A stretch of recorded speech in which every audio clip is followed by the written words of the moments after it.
Hey guys, welcome back. Um, I got a little sick from my daughter, so if my voice kind of goes in and out sometimes, I'm sorry about that. Um, it's just, comes with the territory of having a 1-year-old. Um, she does not go to daycare, but we do, go to the store, the park, we go places. We have, my husband's cousins all have kids. Um, and we get together quite often. And so, and it was cold and rainy last week. And so, it happens. But um, I'm feeling well enough to make today's video. So, yay, thank goodness, or thank God. Before we get started, though, I did want to tell you guys what happened yesterday at church. I do want to tell you guys about also what happened at the Valentine's Day dinner fundraiser. Um, but I don't know, I just feel like in my spirit, it's more like I want to tell you the church thing first. So I've been going to church consistently every Sunday for about, like a month and a half now, since the beginning of the year. And I've mentioned how there's, people get really into it and they're crying, and some people are just really like crying, like really crying. And then there's some people like leaders in the church and sometimes the pastor's wife, they go around and they touch random people sometimes if that's what feels right. They don't always do it, but they have done it a couple times now. And they'll like touch their forehead or their arm, shoulder, or whatever, and they'll pray for them during worship. And up until yesterday, I found it really odd and I couldn't understand it. And the whole time I would just be like, what is happening? Like, it was weird to me. And then yesterday, my sister in law's husband was, um, during worship, he usually stands there and closes his eyes and he prays and stuff. And one of the older ladies went up to him and put her hand on his forehead randomly and started praying for him. And the weirdest thing happened. Immediately in my mind, I thought, I want that. But it didn't feel like it was me that said it. It felt like it was like my spirit that said it. And immediately after I had the thought, I was like, why did I say that? Like, I don't understand. Why do I want that? And immediately God was like, I'm healing your soul. And every single Sunday since I've been going to church, I have thought in my head when I feel like crying during worship, or I'm confused on why I'm there, or I'm frustrated, or I'm like not understanding what's happening and why these people are acting this way. I ask God, I'm like, what am I doing here? Why do I feel like crying sometimes? What is happening? Why do you have me here? And every single Sunday, He has told me literally the same thing. I'm healing your soul. And I'm like, okay, great. So then yesterday, as soon as I thought that, I want that. And then I thought, wait, why did I just say that? Like, I don't know why I feel that way. Literally within seconds, like probably within 5 seconds, I'm sitting down, right? Everyone else is standing and I'm actually sitting on the chair and my daughter's on the floor and she's like playing and I'm just trying to keep her entertained because she was being fussy. And so I'm not even like, my eyes aren't closed. I'm not even listening to the worship songs. I'm not even praying, nothing. I'm literally just watching my daughter because everything's in Spanish. So it's difficult for me to understand the songs. Um, like I get into the songs and I sometimes feel like I feel it.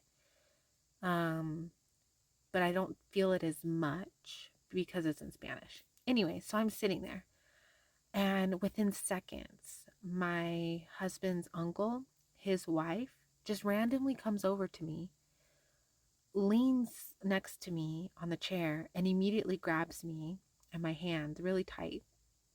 And she just starts praying. And she's praying in Spanish, so I don't know what she's saying, but it was the craziest thing. I just felt like there was just this, I don't know how to even describe it. It was like so intense. I just all of a sudden was like, I started crying. And then my daughter starts hugging my leg also, which I'm like, what is happening? I mean, she does that a lot, but she was playing. So for her to just all of a sudden start hugging my leg like that, it was just like, I felt like I was just getting like this giant hug from God and just saying, like, you know, I'm healing you. Um, because, and that's exactly what it felt like when I was crying. It felt like some deep pain in my soul was just coming out through my tears.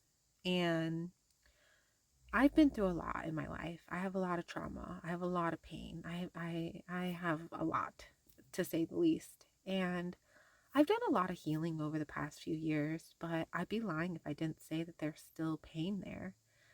Um, and there's certain pain there that affects me quite often, actually. And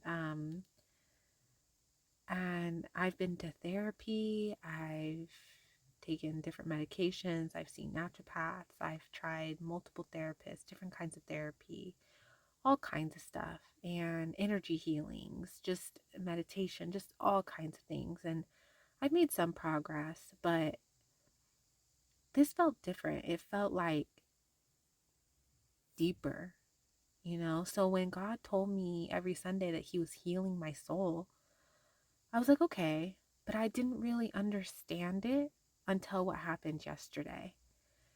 And then at the end, after she did it for like maybe 30 seconds, 45 seconds, maybe a minute. It wasn't very long.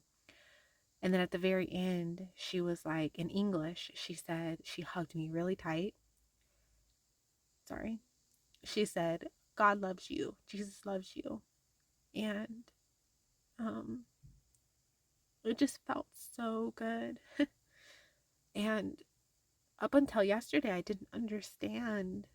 I thought it was weird that they would go up and randomly touch people. And, but then to experience it myself, now I'm like, okay, I get it. I get it now. I get what God's doing. I get what's happening. I get why I thought it was weird, but I get now why it's not weird. And it's actually beautiful and special and very loving of God. And I just I just want people who, if you know, you're following along with my videos, whether now or in the future, and if you're being guided by God to go to church and you're not sure what you're doing or what's happening, or you're not feeling like, you're like me and you're like, what is happening? This is weird. And you're not feeling it at first, but God is like, go to church. Go to church. You know, give it time. God has His plan and God has His timing.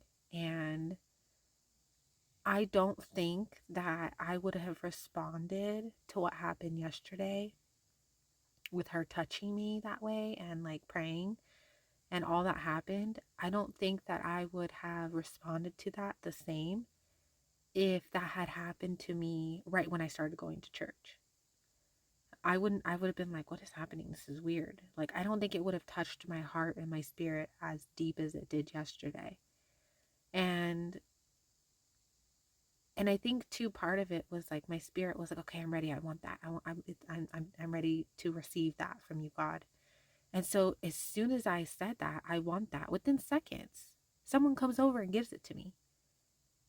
I mean, it's crazy. Like that God gave that to me immediately when I was yearning for it. And I didn't even understand why I had that thought or why I wanted it. Um, I don't know. It was wild. It was crazy. And until you experience it yourself, you're not going to understand. But I do want you to know that if you are new and have never been to church, or you've used to go to church and you stopped, if God is guiding you and commanding you and saying, hey, go to church again, I highly recommend that you listen to him and go to church, even if you don't see anything right off the bat. He wouldn't be asking you to go for no reason. So I just, I don't know, I just really wanted to share that a lot because it was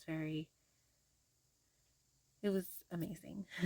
So, anyways, I do want to tell you guys about also what happened at the Valentine's Day dinner slash fundraiser on Saturday evening, that I told you guys about the other day. But, for the interest of time, I think I'm going to just tell you guys that story tomorrow, so that we can get into today's chapters. So, I actually already read today's chapters twice and attempted a third time, and I was struggling a little bit. So I actually just prayed before we started and I asked God to help me understand and comprehend like what's going on with today's story because I'm having difficulty. So let's get into it, and I'm hoping that I can understand better what's going on. So Joab, the son of Zeruiah, perceived that the king's heart was concerned about Absalom. And Joab sent to Tekoa, and brought from there a wise woman, and said to her, please pretend to be a mourner, and put on mourning apparel. Do not anoint yourself with oil, but act like a woman who has been mourning a long time for the dead. Go to the king, and speak to him in this manner. So Joab put the words in her mouth. And when the woman of Tekoa spoke to the king, she fell on her face to the ground and prostrated herself and said, help, O king. Then the king said to her, what troubles you? And she answered, indeed, I am a widow. My husband is dead. Now your maidservant had 2 sons, and the 2 fought with each other in the field, and there was no one to part them. But the one struck the other and killed him. And now the whole family has risen up against your maidservant.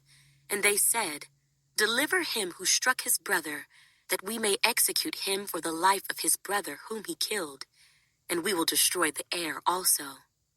So they would extinguish my ember that is left, and leave to my husband neither name nor remnant on the earth. Then the king said to the woman, go to your house, and I will give orders concerning you. And the woman of Tekoa said to the king, my lord, O king, let the iniquity be on me and on my father's house, and the king and his throne be guiltless.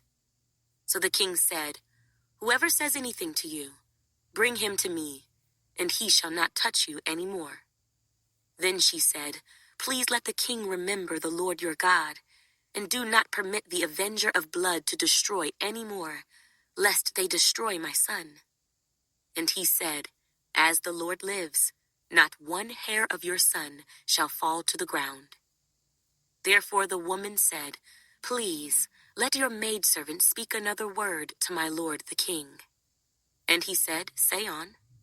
So the woman said, why then have you schemed such a thing against the people of God?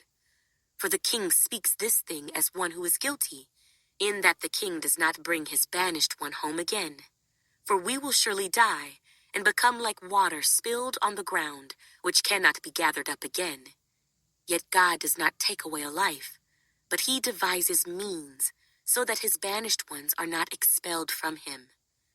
Now therefore I have come to speak of this thing to my lord the king, because the people have made me afraid. And your maidservant said, I will now speak to the king. It may be that the king will perform the request of his maidservant. For the king will hear and deliver his maidservant from the hand of the man who would destroy me and my son together from the inheritance of God. Your maidservant said, the word of my lord the king will now be comforting. For as the angel of God, so is my lord the king in discerning good and evil. And may the Lord your God be with you. Then the king answered and said to the woman, please do not hide from me anything that I ask you. And the woman said, please, let my lord the king speak. So the king said, is the hand of Joab with you in all this? And the woman answered and said, as you live, my lord the king, no one can turn to the right hand or to the left from anything that my lord the king has spoken. For your servant Joab commanded me, and he put all these words in the mouth of your maidservant. To bring about this change of affairs, your servant Joab has done this thing. But my lord is wise, according to the wisdom of the angel of God, to know everything that is in the earth. And the king said to Joab, All right, I have granted this thing. Go therefore, bring back the young man Absalom. Then Joab fell to the ground on his face and bowed himself and thanked the king. And Joab said, Today your servant knows that I have found favor in your sight, my lord, O king, in that the king has fulfilled the request of his servant. So Joab arose and went to Geshur and brought Absalom to Jerusalem. See, I've read that beginning part a few times and I don't understand.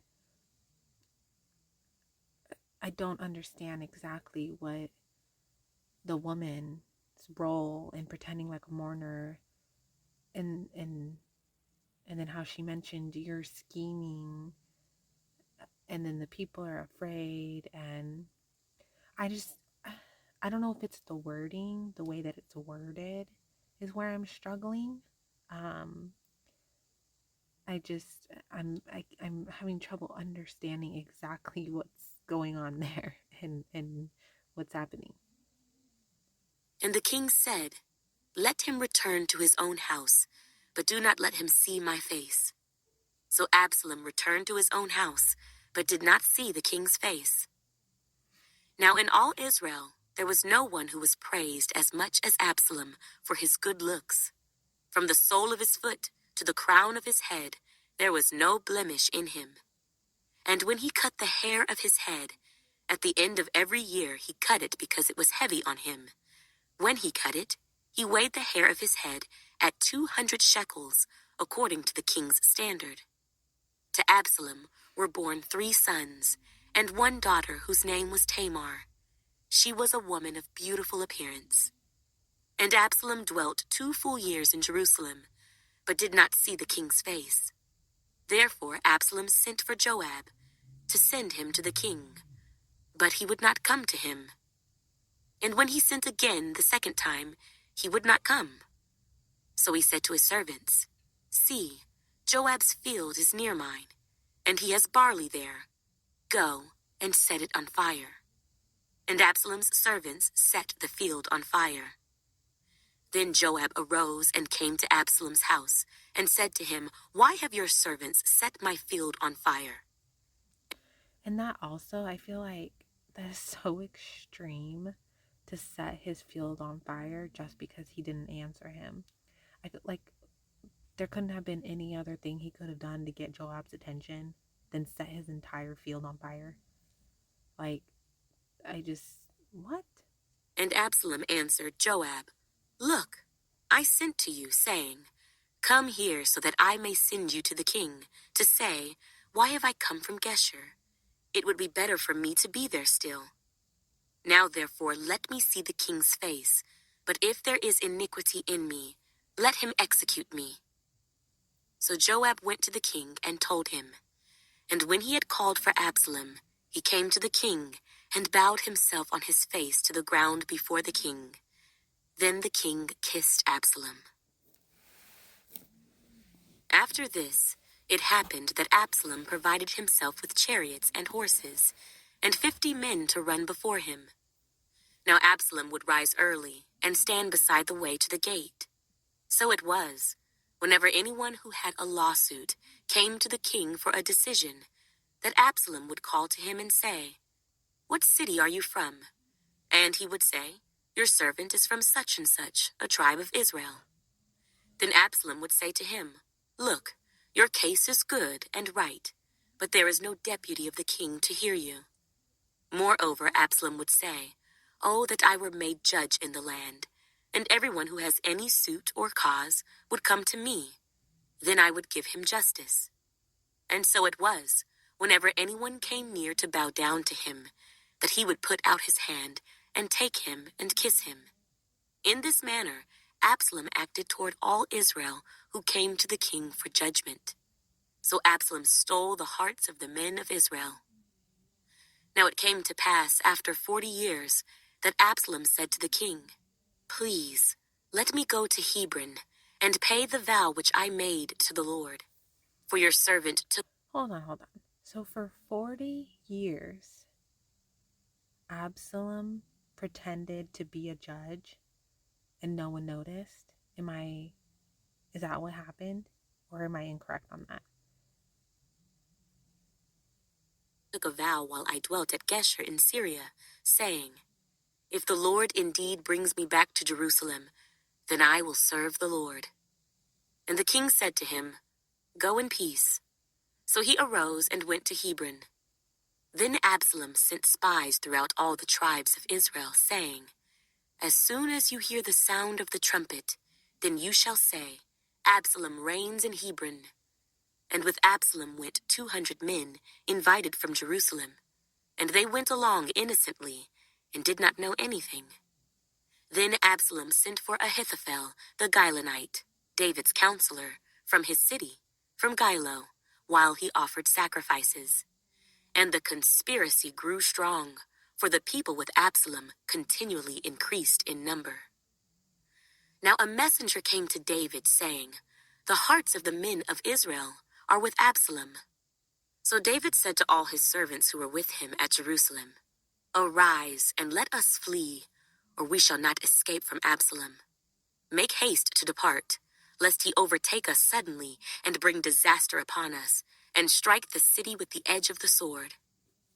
And the king's servants said to the king, "We are your servants, ready to do whatever my lord the king commands." Then the king went out with all his household after him. But the king left 10 women, concubines, to keep the house. And the king went out with all the people after him, and stopped at the outskirts. Then all his servants passed before him, and all the Kerethites, all the Pelethites, and all the Gittites, 600 men who had followed him from Gath, passed before the king.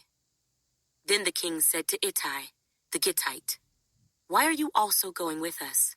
Return and remain with the king, for you are a foreigner, and also an exile from your own place. In fact, you came only yesterday. Should I make you wander up and down with us today, since I go I know not where? Return and take your brethren back. Mercy and truth be with you." But Ittai answered the king and said, "As the Lord lives, and as my lord the king lives, surely in whatever place my lord the king shall be, whether in death or life, even there also your servant will be." So David said to Ittai, "Go and cross over." Then Ittai the Gittite and all his men, and all the little ones who were with him, crossed over. And all the country wept with a loud voice, and all the people crossed over. The king himself also crossed over the brook Kidron, and all the people crossed over toward the way of the wilderness. There was Zadok also, and all the Levites with him, bearing the ark of the covenant of God. And they set down the ark of God, and Abiathar went up until all the people had finished crossing over from the city. Then the king said to Zadok, "Carry the ark of God back into the city. If I find favor in the eyes of the Lord, he will bring me back and show me both it and his dwelling place. But if he says thus, 'I have no delight in you,' here I am. Let him do to me as seems good to him." The king also said to Zadok the priest, "Are you not a seer? Return to the city in peace, and your 2 sons with you, Ahimaaz your son, and Jonathan the son of Abiathar. See, I will wait in the plains of the wilderness until word comes from you to inform me." Therefore Zadok and Abiathar carried the ark of God back to Jerusalem, and they remained there. So David went up by the ascent of the Mount of Olives, and wept as he went up. And he had his head covered and went barefoot. And all the people who were with him covered their heads and went up, weeping as they went up. Then someone told David, saying, "Ahithophel is among the conspirators with Absalom." And David said, "O Lord, I pray, turn the counsel of Ahithophel into foolishness. Now it happened when David had come to the top of the mountain where he worshipped God, there was Hushai the Archite coming to meet him with his robe torn and dust on his head. David said to him, "If you go on with me, then you will become a burden to me. But if you return to the city and say to Absalom, 'I will be your servant, O king, as I was your father's servant previously, so I will now also be your servant,' then you may defeat the counsel of Ahithophel for me. And do you not have Zadok and Abiathar the priests with you there? Therefore it will be that whatever you hear from the king's house, you shall tell to Zadok and Abiathar the priests. Indeed, they have there with them their 2 sons, Ahimaaz, Zadok's son, and Jonathan, Abiathar's son. And by them you shall send me everything you hear." So Hushai, David's friend, went into the city, and Absalom came into Jerusalem. When David Correct me if I'm wrong, but what I'm gathering so far is that Absalom is trying to take over the throne or to be king over David. So David fled into the wilderness again and is hiding out, and now is sending his servant to go serve David to be like a spy and like try to stop them and then report back and stuff. Let me know if I'm wrong. And I just realized too that we're on 2 Samuel, and I did not watch the video yet on the YouTube channel Bible Project for 2 Samuel. I only watched the 1 Samuel one. I didn't watch the 2 Samuel one. So I need to watch that today because I just realized that I did not watch that, and those are really helpful because it gives you like a big overview summary with like illustrations and stuff, and it's just really great. I feel like maybe I need to watch that. Maybe it'll help me. So just a thought I had. David was a little past the top of the mountain, there was Ziba, the servant of Mephibosheth, who met him with a couple of saddled donkeys, and on them 200 loaves of bread, 100 clusters of raisins, 100 summer fruits, and a skin of wine. And the king said to Ziba, "What do you mean to do with these?" So Ziba said, "The donkeys are for the king's household to ride on, the bread and summer fruit for the young men to eat, and the wine for those who are faint in the wilderness to drink." Then the king said, "And where is your master's son?" And Ziba said to the king, "Indeed, he is staying in Jerusalem, for he said, 'Today the house of Israel will restore the kingdom of my father to me.'" So the king said to Ziba, "Here, all that belongs to Mephibosheth is yours." And Ziba said, "I humbly bow before you, that I may find favor in your sight, my lord, O king." Now when King David came to Bahurim, there was a man from the family of the house of Saul, whose name was Shimei, the son of Gera, coming from there. He came out, cursing continuously as he came, and he threw stones at David and at all the servants of King David. And all the people and all the mighty men were on his right hand and on his left. Also, Shimei said thus when he cursed, come out, you bloodthirsty man, you rogue. The Lord has brought upon you all the blood of the house of Saul, in whose place you have reigned, and the Lord has delivered the kingdom into the hand of Absalom your son. So now you are caught in your own evil, because you are a bloodthirsty man."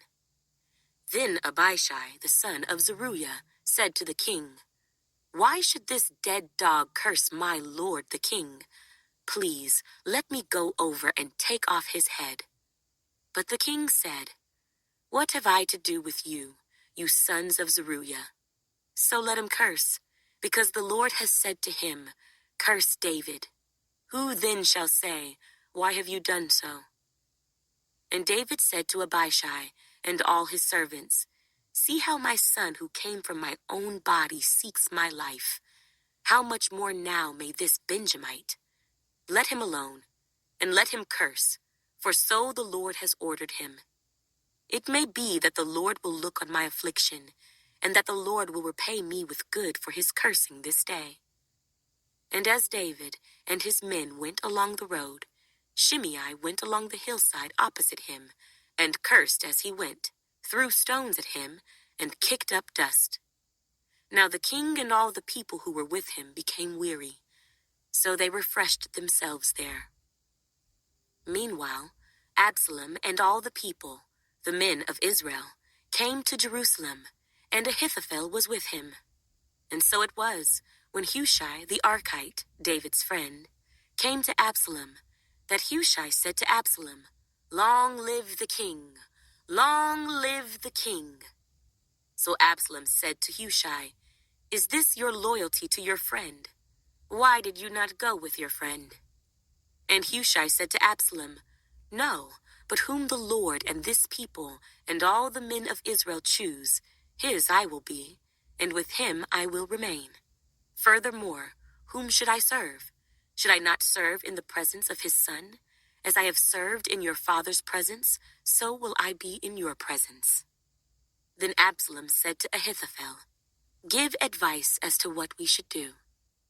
And Ahithophel said to Absalom, "Go into your father's concubines, whom he has left to keep the house, and all Israel will hear that you are abhorred by your father. Then the hands of all who are with you will be strong." So they pitched a tent for Absalom on the top of the house, and Absalom went into his father's concubines in the sight of all Israel. Now the advice of Ahithophel, which he gave in those days, was as if one had inquired at the oracle of God. So was all the advice of Ahithophel, both with David and with Absalom. Guys, I'm confused. I don't know what's going on. I think too the fact that there's like so many names, I'm a little like, who's this? Who's that?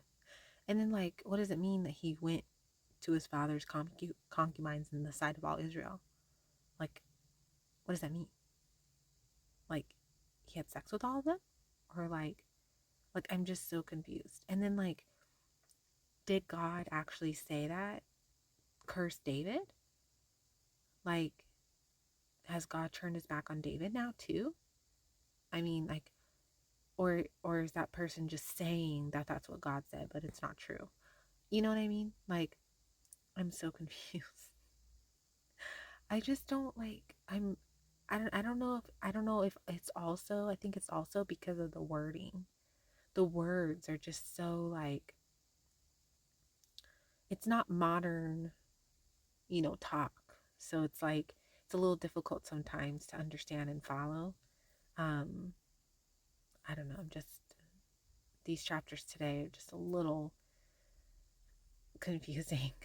um, I mean, I think I got the gist of it, but I don't know. Maybe when I watch the summary video of Second Samuel on the Bible Project, maybe that might help a little bit, kind of get me um, a little bit more understanding. I'm hoping. Fingers crossed. Okay, guys. Well, I'm gonna get going. I will tell you guys tomorrow about what happened at the Valentine's Day dinner / fundraiser. Because I want to tell you guys, but it's just I don't want to overload today's video. So I will tell you guys tomorrow. And if for whatever reason I do not upload tomorrow, it is because I am sick. I'm doing okay today, but you never know what happens during the night. So I will hopefully see you guys tomorrow. Good night.